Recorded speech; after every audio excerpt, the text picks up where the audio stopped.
From business to hospitality to healthcare, every field praises the same three ingredients for success: passion, consistency, and dedication. Even Nobel laureates attribute their achievement to these principles, but few embody them as deeply as a winemaker. Craftsmen who tend to living, evolving elements and transform them into something extraordinary. You may wonder why a dentist is interviewing a winemaker. The answer is simple. We share the same craftsmanship.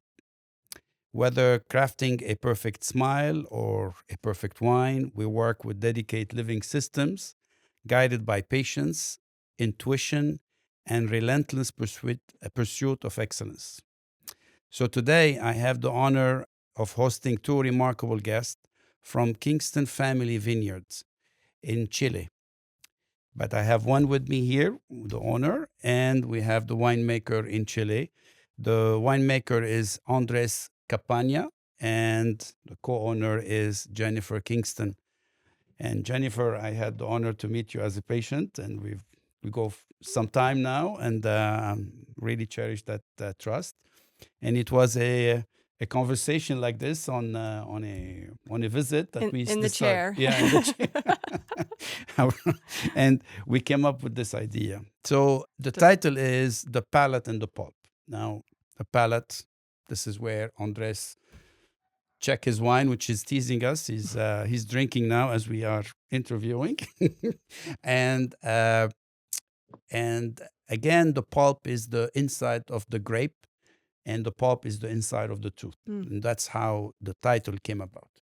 So before I go further, I've been informed that Andrés Campana has been named the Young Winemaker of the Year. And that's a huge honor, and congratulations, Andres, for that. And since we're talking about this, let's start with saying, what drew you for winemaking? Well, thank you very much for that presentation. Unfortunately, it's only the nomination, so I'm still not the Young Winemaker of the Year. So Okay, you're nominated. Sorry, it's my Yeah, mistake. exactly. We're getting ahead of ourselves. We're very proud of Andres. Yeah, I can imagine. Thank you, Jen. Thank you for the fact. Well, I'm 33 years old. I was born in Mendoza. Mendoza is the capital of wine for Argentina. And the curiosity is that my parents both are winemakers. So we moved to Chile when I was 1 year old. And because harvest is a very intense moment and time during the year, my dad was working in a big winery. So they were harvesting like, I don't know, maybe 18 hours per day. So he was just seeing us sleeping during the night, and my mom was taking us, me and my brother, to the winery just to stay with him a few hours during the night. So I grew a little bit inside of a winery. It wasn't our own winery, but it created like a need for me. It was absolutely like my culture. It was very transcendental for my life. So yeah, it was the only life I knew, and but for me, most important was the only one I wanted to live, because it's something living and very special. Like I can feel we can do something else with the wine, and that is why I really like wine. So yeah, it started with the family. My grandparents were winemakers too, not officially wow. winemakers, but the wine producer. So yes, there is a lot of tradition that I would really like to continue for the next generations. See, the craftsman, most of the time, it comes from generation to generation. In dentists, you'll find a lot of dentists that were parents were dentists, except myself. But Okay. but that's how it works usually. Yeah. Uh, Jennifer, I know you for years, as we said it. You are from New Jersey, trained as a psychologist, yet now you co-own a vineyard in Chile. How did that journey begin, and what inspired you to start in this world of wine? Yes, a good question. Actually, born right here in New York, Ah, believe it or not.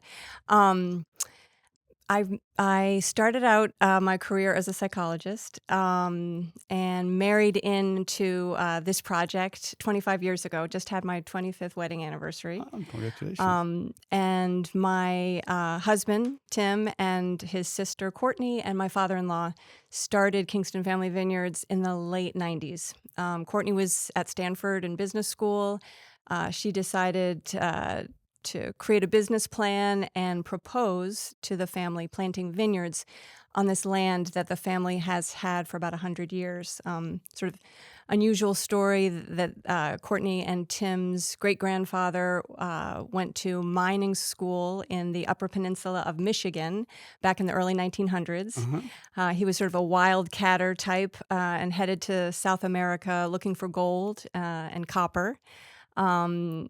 We joke that he didn't really find much gold, but he found eventually liquid gold. It's true. And he, in the early 1900s and into the 20th century, it was a cattle ranch, a dairy ranch. And then in the late 90s, Courtney and her brother, my husband, Tim, said, let's try to contribute to the farm in some new ways. Farming is hard. And to keep the farm going, let's plant some vineyards. And so that's sort of how things got started. I married in as a psychologist, and it was baptism by fire, learning about wine as quick as I could. Yeah, that's amazing. I mean, beautiful stories. So the philosophies of wine. There is the philosophy of the European school of thought of the winemakers, and then there is the U.S., who's become actually one of the biggest producer in the world, in California mainly. So and that's a true story. When I came to the States 32 years ago, I used to we used to buy wine by chateau. So, and every chateau has their own formula of mixing wines. So all of a sudden, I've been hearing Cabernet, Merlot, Pinot Noir, and so on and so forth. So uh, for a winemaker, mixing things or making it's a beautiful thing, because that's the hardest thing, right? So I don't want to talk in your place, but please explain to us. For a lot of people, don't know the difference between the European and the U.S. made wine. Well, it's very philosophic question, and the answer is not easy for sure. When after I graduate, I started traveling a little bit and try to understand what kind of wines I really like to drink. And finally, I decanted for European wine. For me, that was the origin of wine, but also wines that can express better the place and the people and the culture, like transmit really like something else. So I moved to Spain, and then the last years I have been working in France too. And those things I couldn't find it in the States. And thinking about the States, for me, it's also like New World. So also South America and maybe Australia or New Zealand. And for me, like the principal difference is that wine is a big part of the culture and daily life in Europe, and here it's not the exactly same. Here, you still have to go out and sell the wine, like saying something special about the wine, and then the people will want to try or taste it.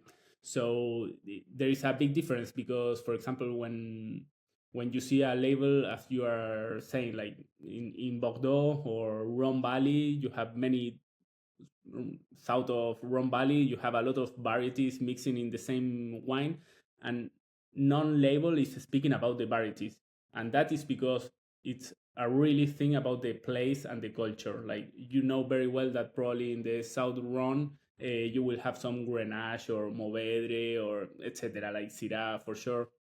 And in the States or New World, you are selling more the variety, like the special thing or the new thing. So probably in Chile is happening the same. Like we are releasing the new Syrah or the new Mourvedre or the new Grenache.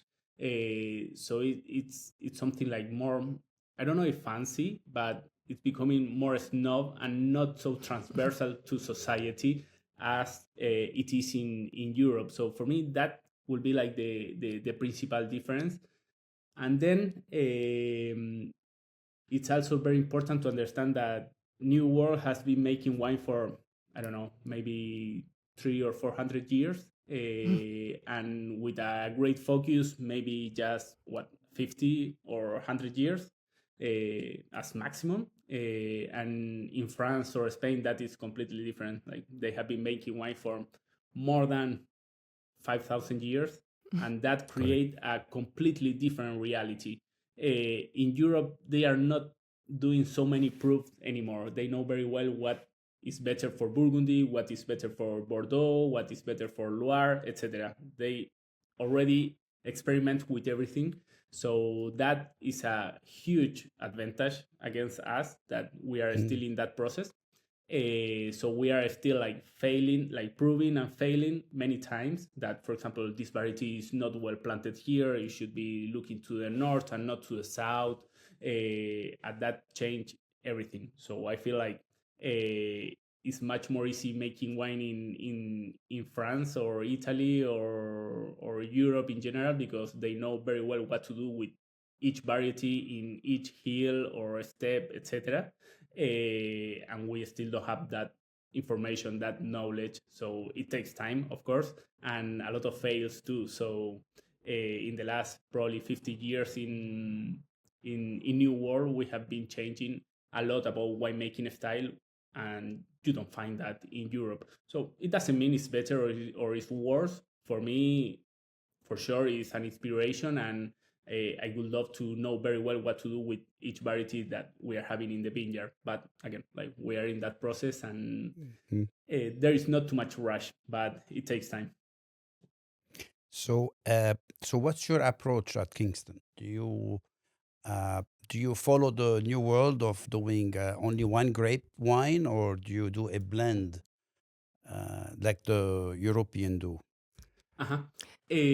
Well, the approach at Kingston has changed during the year. Kingston has been making wine for 25 years. And again, we are susceptible to be changing because we are still learning and growing and understanding what we have and what we want to do with the wine. So this is my fourth harvest at Kingston, and I will say that the last 10 years, since Amael Orrego, the previous winemaker than me, we have been following like the same line of work. Before that, it was a more traditional winemaking, and I mean like more maturity, wines that were a little bit more ripe, so less acidity and more alcohol, maybe more new oak. And now we are not in the opposite, but probably in a fresher style that is more easy to enjoy. The drinkability is higher, it's more friendly wines, and those wines, the curiosity is that can express and reflect the place in a better way. So in that aspect, I feel like we are following more like a European style. Uh-huh. But then we don't blend.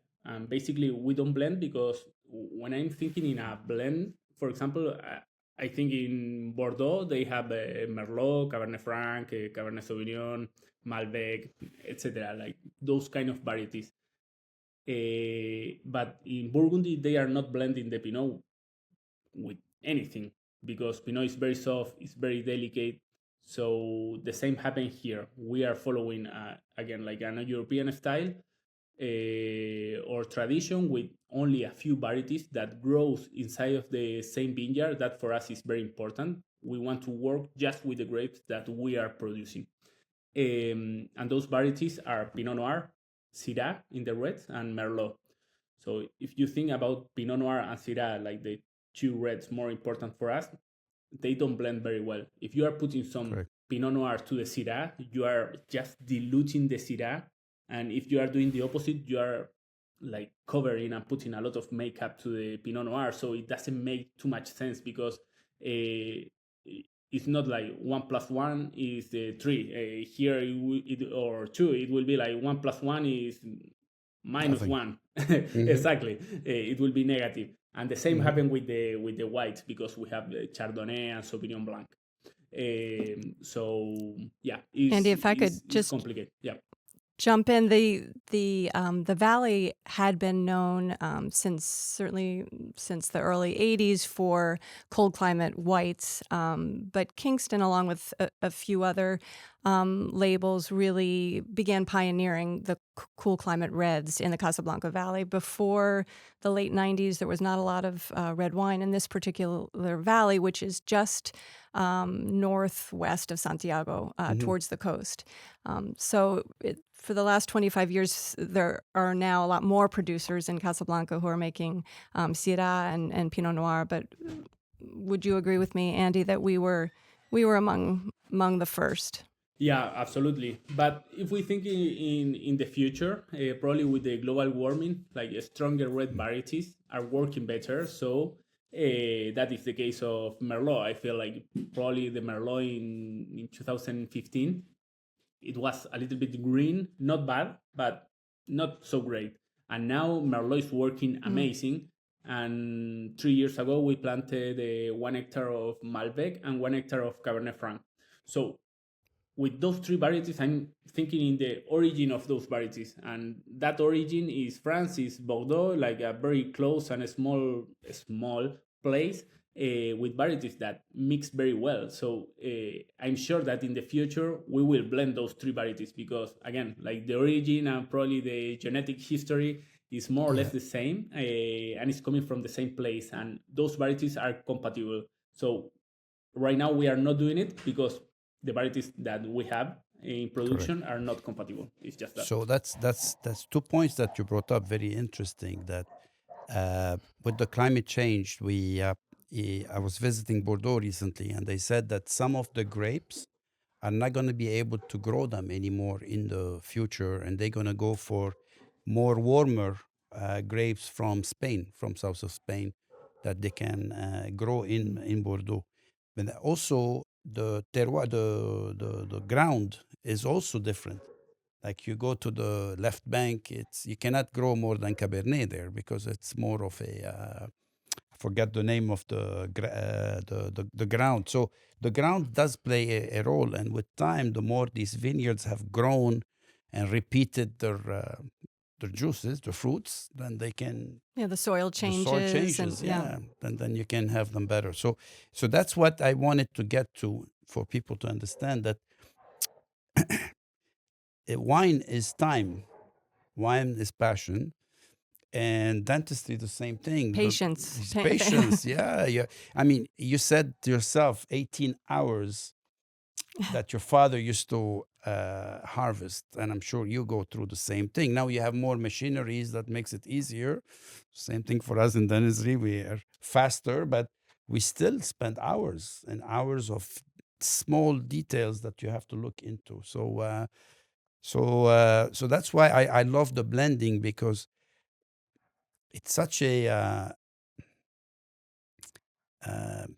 I always confuse the objective and subjective. Subjective, Yeah, right? it is subjective. It's an art. Because It's an art it's form. an It's not art. just Yeah, science. Yeah. yeah. Yeah. So you are tasting it and you like it. You put it together and you make a good wine. And so, just also for everybody to understand, they tell you about the aging wine. Okay, so that's another um, big thing. Like, in Bordeaux, you can't drink the wine the same year because it's too young, too strong. You need it to calm down with time. So you see it 5 years later, 6 years. So in the Napa, it's the same year. So depending on the year, you have a good grapes, you have a great wine. So for you, how is it in Chile? Is it the same thing that happens, or you like it young, or you like it to? I would say, and then I want to hear from Andy. I would say that we're really committed to making the best wine possible. We want those wines to be authentic.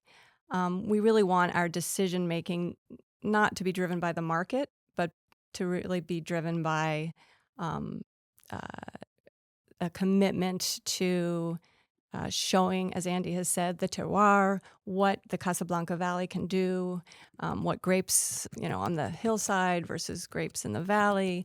I think we're driven by excellence and by that commitment to authenticity of place, really more than anything. And so we're not in a rush, I would say. Sometimes we feel some urgency, but generally we want to trust the winemaker, trust Andrés to tell us when it's time to open the bottle. Bottles. And you, Uh, Andres, what do you yeah. think? What I like to drink, well, a good wine. And it really depends on what we are talking about. It really, really depends, and it makes a huge difference. I worked a few years in Spain with Tempranillo in Ribera del Duero. Very, very, very rustic places with rustic wines that really need time. So we were bottling some of the wines after 5 years of aging, which here can be crazy. Or if you think about Burgundy or Pinot Noir as we are making, 5 years is a lot. It's a delicate variety, and you can cover that delicacy very easily, going to 2 years or of aging, or using a little bit more than of new oak, more than what the variety is needing. So it really depends.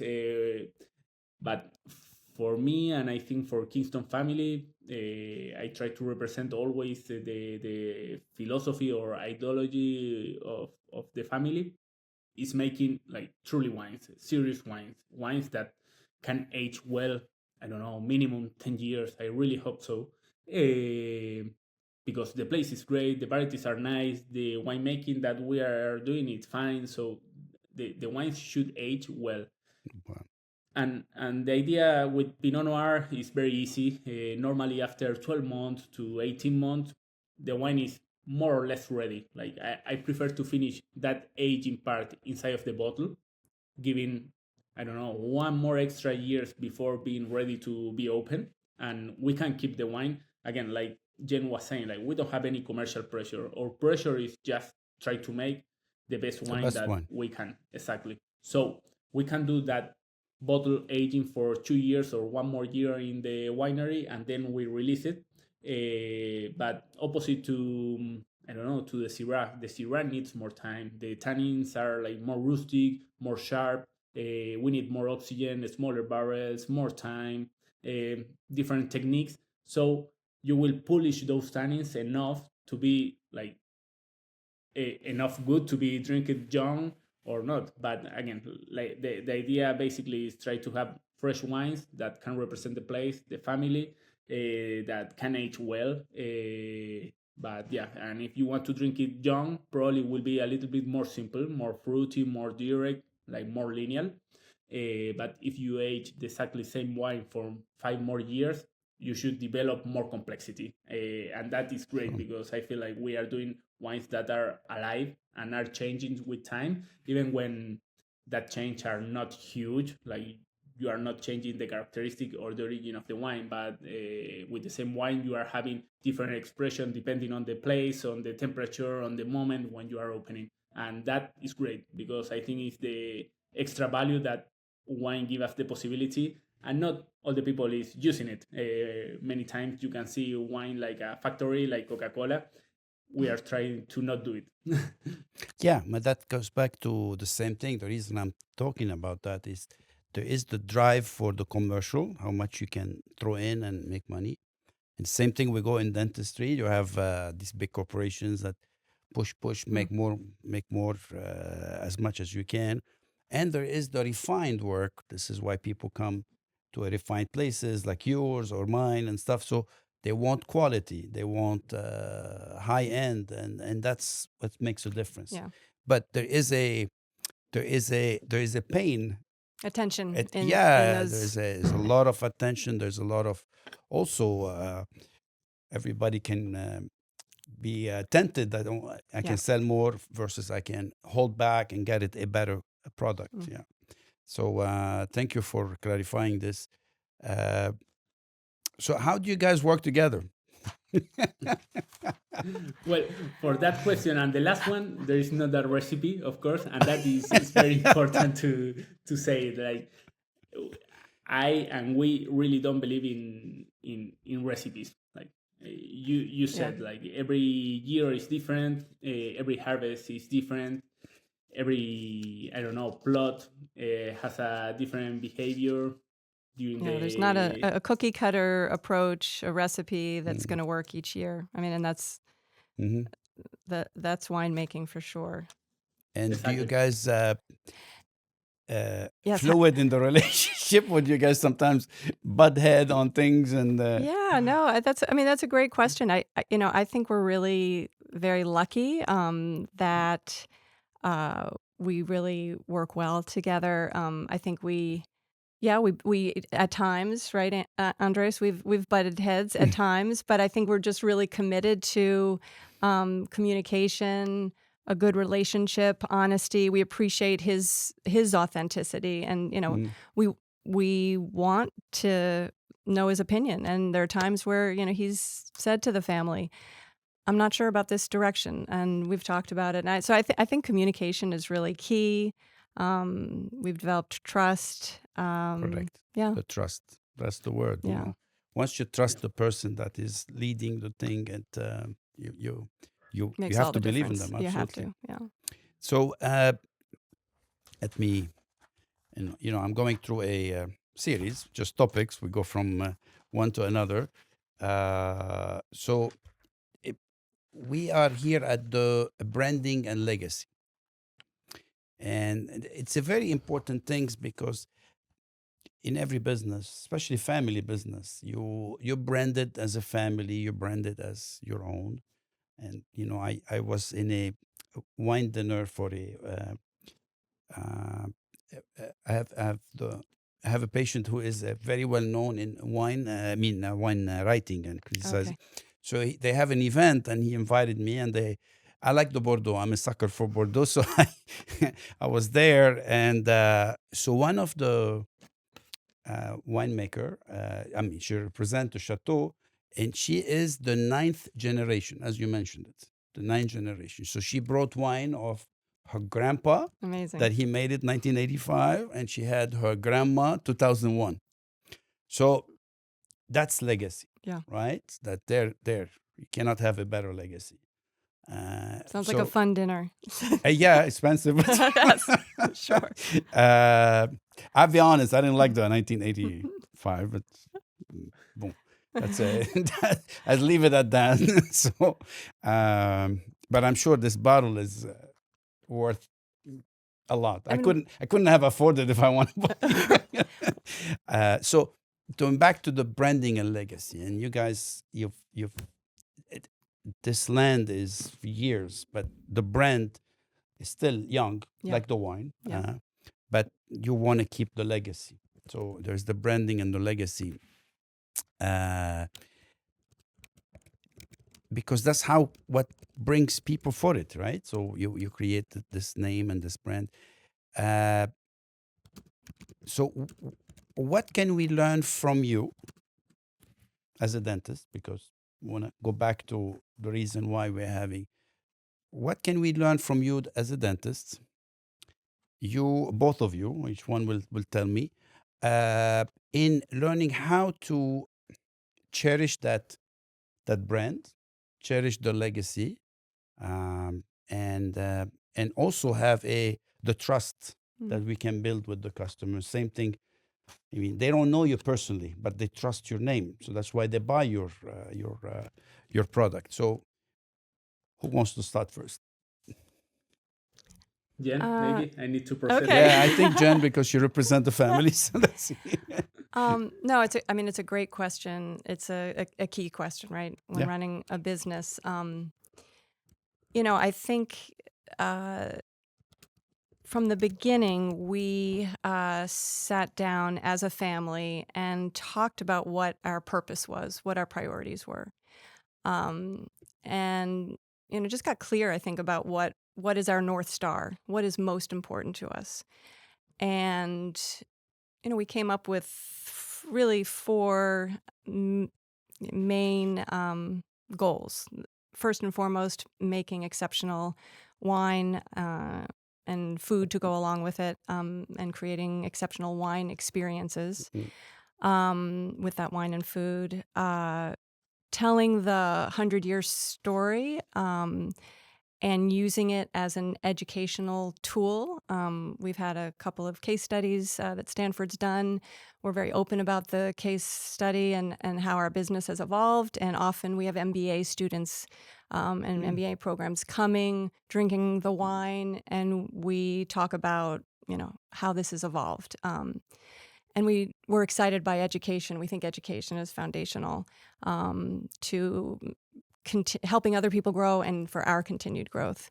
The personal and professional development of our employees, that is super important to us. And then finally, giving back to the community and the sustainability of the farm and this special, beautiful place, and giving back to those around. And so those four criteria, 4 goals, I think really drive a lot of what we do. And I think that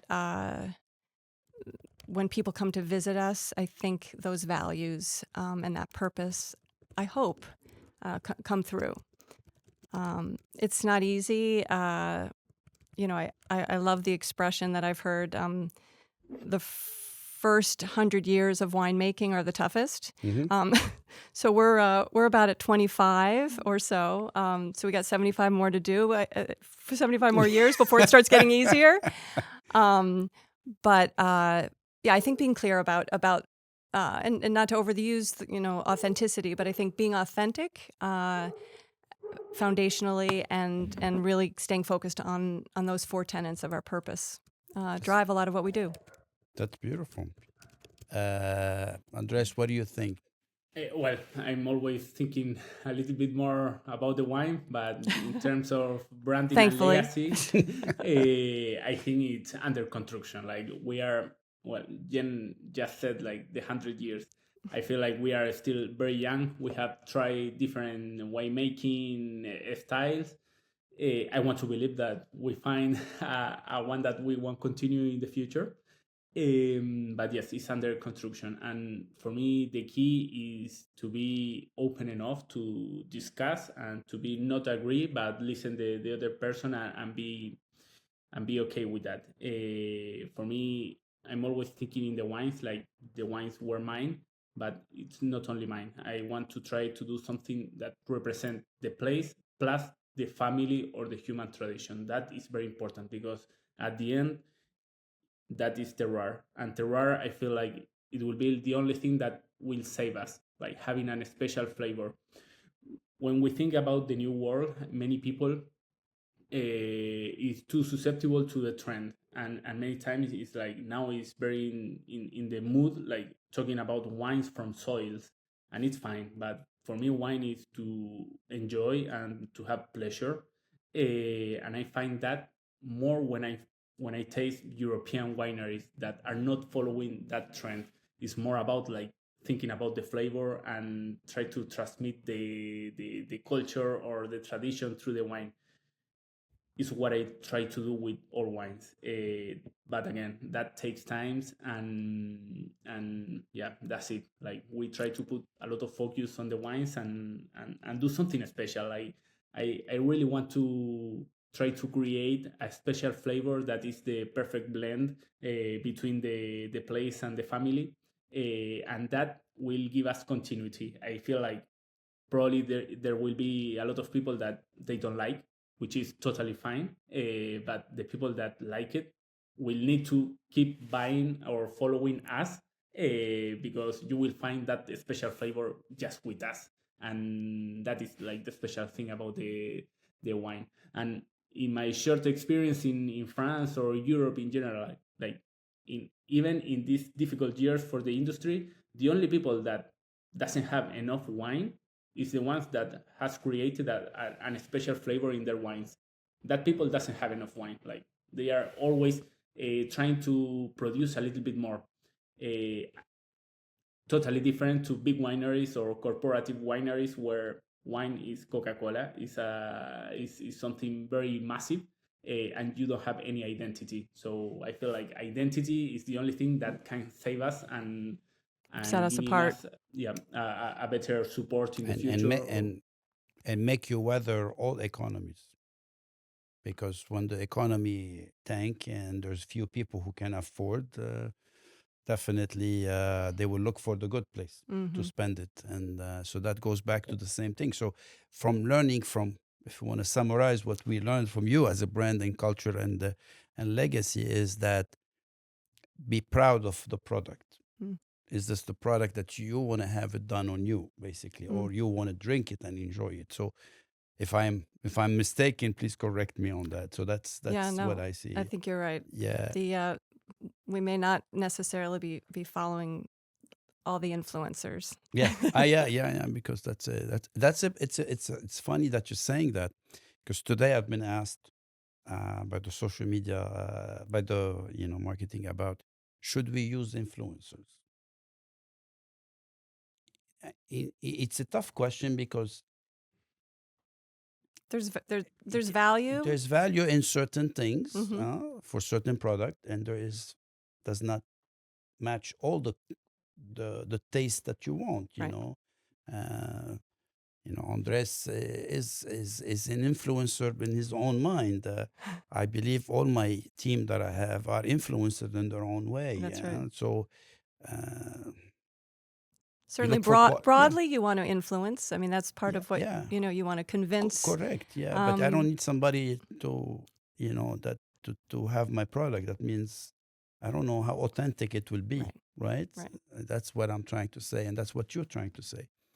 So now we talked about branding legacy. We talked a lot about things. Now we're going to get to the craftsmanship and resilience. Now, I'm sure you understand it. And resilience is the fact of setbacks and how you can step back on your feet and fight it and stuff like that.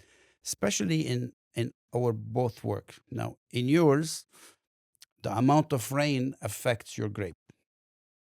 Sometimes you wait all of this time and boom, before the harvest, you get a lot of rain or whatever, and you damage your grapes. Or temperature, soil, timing. We say stock at 25, it takes years. In dentistry, we experience similar moments. We have there's too many factors. There's the human factor. There is the machine factors. There is the patient factors. There's the biology. There's so many things. So, yet we return and try again and strive for better. Same thing for you. 1 year is not good. Second year will be better.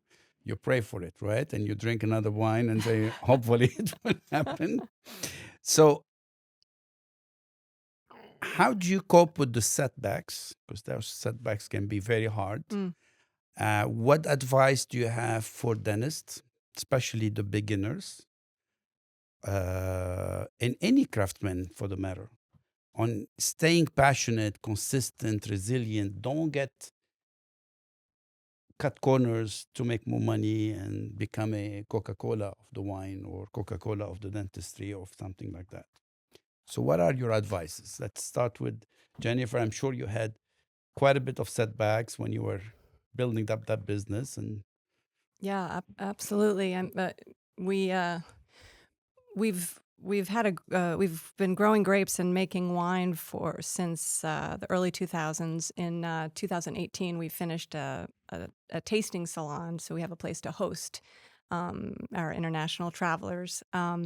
And actually, in 2019, there was a lot of social unrest in Chile. You may remember, and then 2020, COVID hit. So we built this tasting salon just as one example in 2018, and really didn't have people able to come and visit us till almost 2022.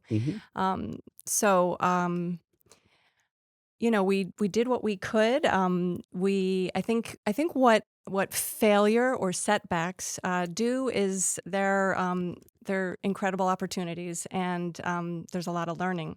It sounds like a lesson that our mothers maybe were trying to teach us, but there's a lot of truth in it. I mean, I think not to be afraid of the failure. Sometimes they can be costly, and that's not so easy. But there's always so much learning in that failure, or in those mistakes, or in those setbacks.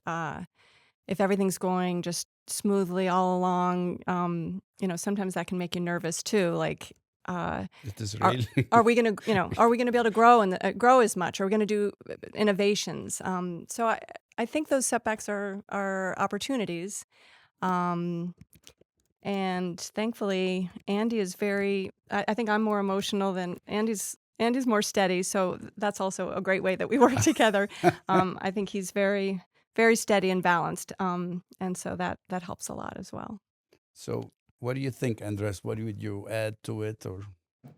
Well, again, like thinking in wine, but my life is atravesada, like it's crossed by the wine, and could be a bit boring because my brother is also winemaker, so we are just talking about wine.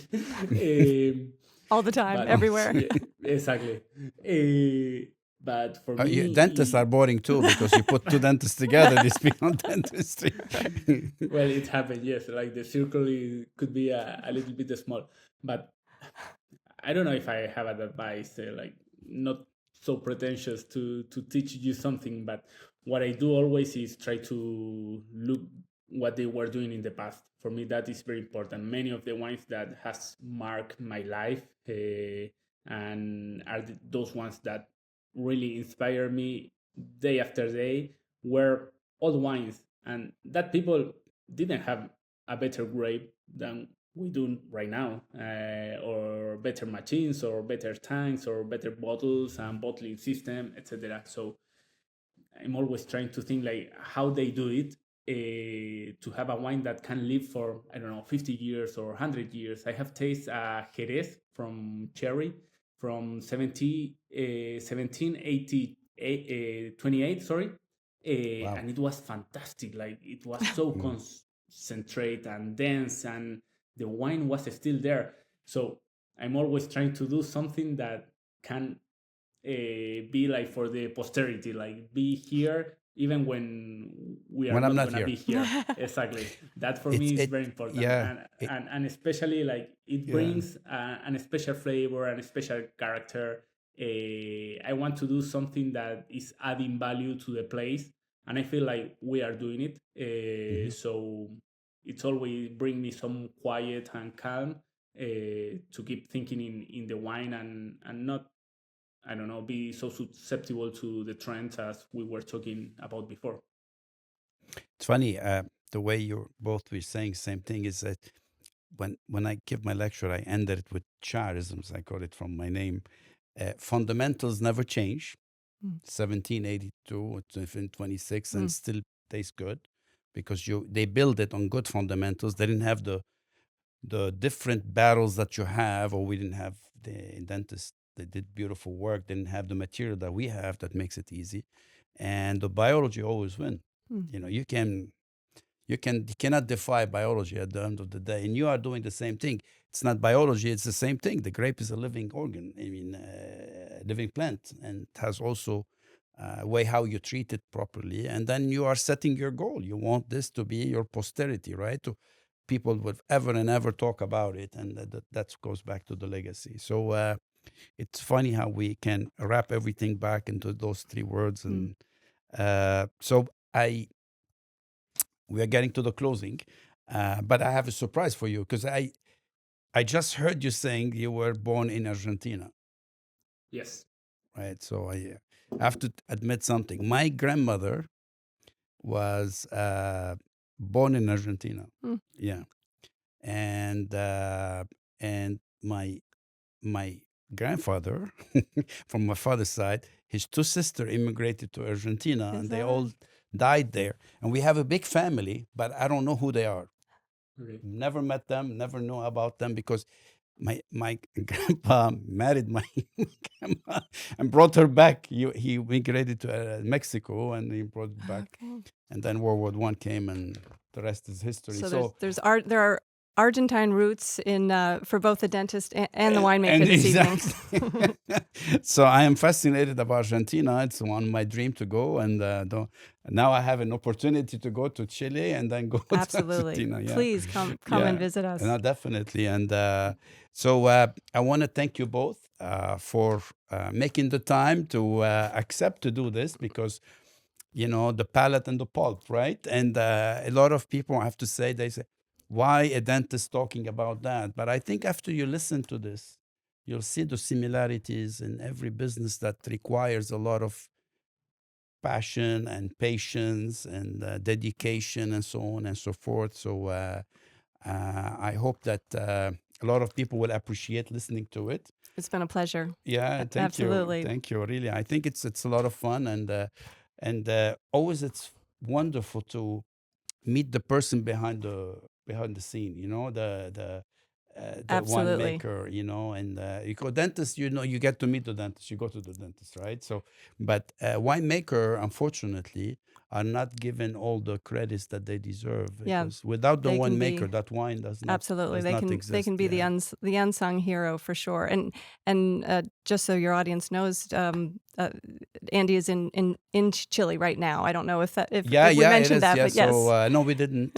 So fortunately and unfortunately, I didn't get to meet you in person, and that was a big challenge to organize that whole thing. But again, thank you. It's we are different of time. No, it's you are a little bit a ahead. little Yes. bit It's later. 1 hour. Yeah.